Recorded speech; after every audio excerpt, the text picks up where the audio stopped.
Hello, it's Steve here from Sci-Fi Funk, and today we want to look at uses of noise generators, and essentially I should be covering three types.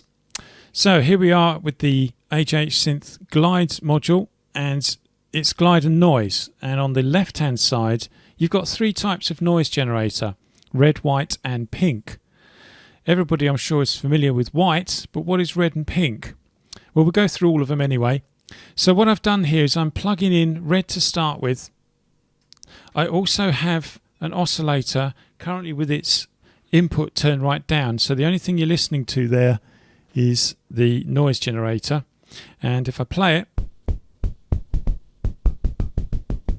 it's quite quiet, but obviously that can be boosted and suitable for percussive noises like bass drums and what have you.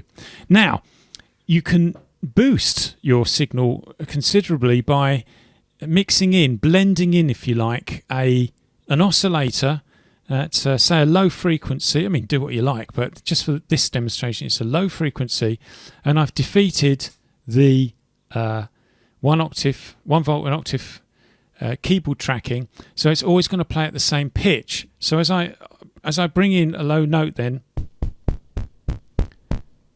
if I overdo it, you're listening to that, but you can see that it just has a little bit more punch to it, as opposed to, it's horses for courses, but it's something to consider. Actually, I shouldn't guess, but what happens if you do an LFO? Yeah, just experimenting there. Maybe if I take the tuning up to speed it up. But anyway, yeah, I don't know if you could hear that, but occasionally you got an additional click to it. Anyway, so the one that people are most familiar with is white noise, and this can be used again percussively. A little clap sound there. I've got a bit of reverb on it this time, by the way. If I take that off for a second.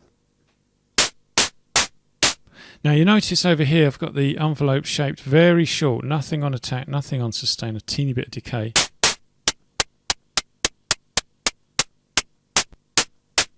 Around about there, just to let enough through. If we put the reverb back on, I've heard that track. I've heard that sound on a number of tracks from late 70s, early 80s.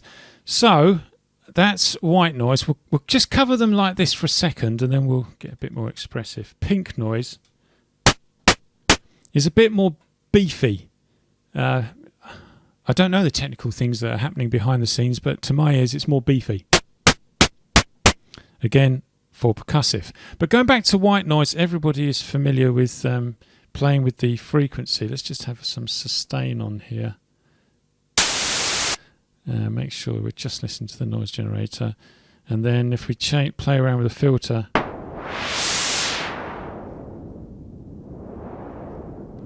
we're in a storm. And of course, chucking up the emphasis, the wind is now getting up in this storm. Cliched uses of a noise generator here at Sci-Fi Funk.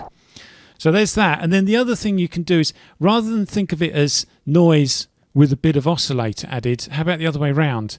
You're playing now with tracking on, and you're just adding a bit of noise for a bit of interest in the sound. So now we're going to whack up the oscillator that's tracking, and we've just added a bit of noise just to add a bit of interest there. Music will come later.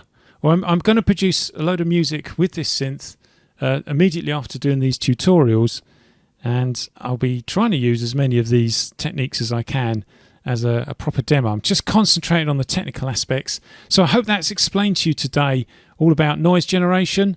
Please like the video if you're enjoying the show, and I'll see you next time at Sci-Fi Funk.